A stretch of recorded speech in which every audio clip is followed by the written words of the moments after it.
senle bir xeyli gəzmişəm. Bəzən at tək coşmusan, bəzən səni pis əzmişəm. Əvvəl çox deyərdin, güya mən ölməzmişəm. İndi səndə bir soyuqluq var, bunu mən sezmişəm. Gəlmisən bezdim deyirsən, mən dünəndən bezmişəm. Həllini dərk etmədin mövcud ilahi tənliyin. Etdin istismar lətif ruhun sənə məskənliyin.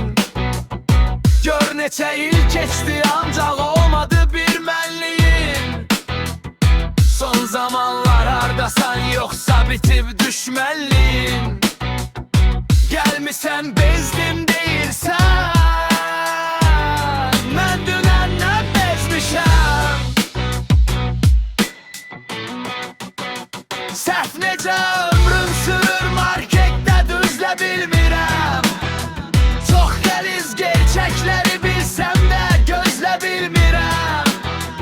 Bilmədinsə elan et ki bircə sözlə bilmirəm. Gözləməzdim səndən heç vaxt hansı üzlə bilmirəm. Gəlmisən bezdim deyirsən, mən dünəndən bezmişəm.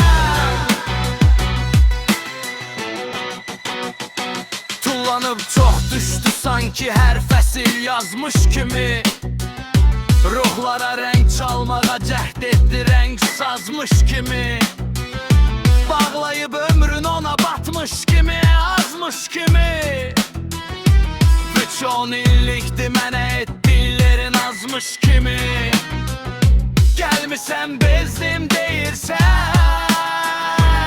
mən dünəndən bezmişəm.